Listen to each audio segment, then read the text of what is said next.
गुरु प्यारी साध संगत जी, राधा स्वामी जी। संगत जी, समय परिवर्तनशील है और जब मार्गदर्शन सतगुरु जैसा हो तो परिवर्तन केवल बदलाव नहीं, भलाई का साधन बन जाता है। आज हम उस विषय पर चर्चा करेंगे जो बहुत सी संगत के मन में सवाल बनकर घूम रहा है। डेरे में हॉस्टल की बुकिंग की नई व्यवस्था क्या है और क्यों अब नामदान हजूर जी के द्वारा हो रहा है।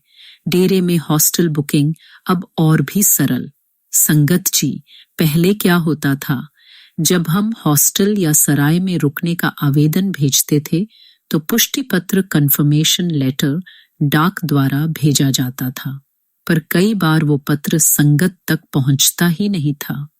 बाबा जी और हजूर जी ने इस व्यवस्था को गहराई से जांचा और पाया कि लगभग 80-90% पत्र या तो देर से पहुंचे या कभी पहुंचे ही नहीं। सोचिए संगत जी, जो आत्माएं सच्चे मन से भक्ति के लिए डेरे आना चाहती थीं, उन्हें कितना दुख हुआ होगा। अब समाधान आया है डिजिटल रूप में। अब कंफर्मेशन लेटर आपको डाक से नहीं, ईमेल के माध्यम से भेजा जाएगा। साथ ही एक डिजिटल की कार्ड भी आएगा। नई व्यवस्था में क्या जरूरी है? जब आप हॉस्टल की बुकिंग के लिए आवेदन भेजें, अपनी ईमेल आईडी जरूर दें। परिवार के सभी सदस्य आधार कार्ड, प्रिंटेड की कार्ड और रजिस्टर्ड ईमेल आईडी के साथ डेरे पहुंचे। अगर बेटी के नाम पर ईमेल है, पिता के हस्ताक्षर भी जरूरी हैं। कोशिश करें अपने नाम से ही ईमेल बनाएं। रिश्तेदार की ईमेल से अब बुकिंग नहीं हो सकेगी। चेक इन समय आधा हो जाएगा। अगर आप साथ में पीआर नंबर का प्रिंट ले जाते हैं तो जहां 40 मिनट लगते थे, वहां अब सिर्फ 20 मिनट में चेक इन हो जाएगा।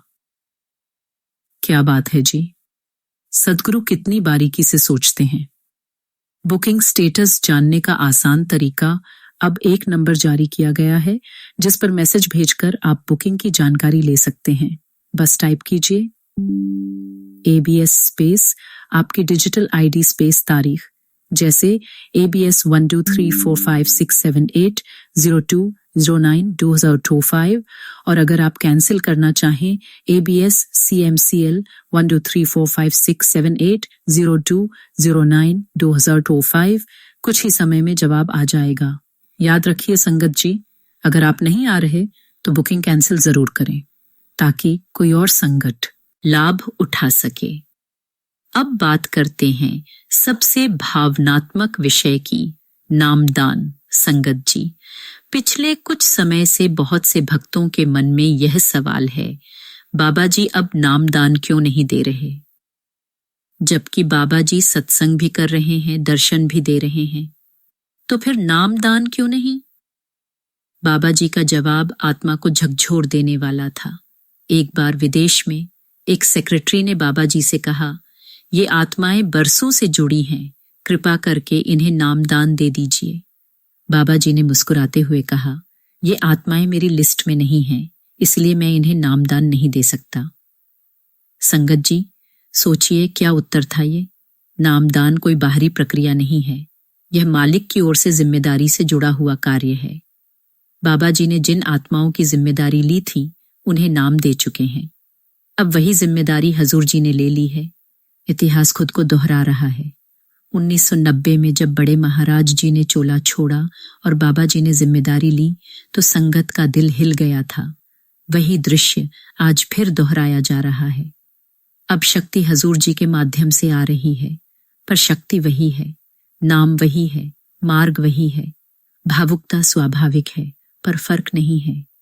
10 फरवरी को जब हजूर जी ने नाम दान दिया, कई संगतें भावुक हो गईं, रोने लगीं, क्योंकि उनकी आत्मा बाबा जी से जुड़ी हुई थी।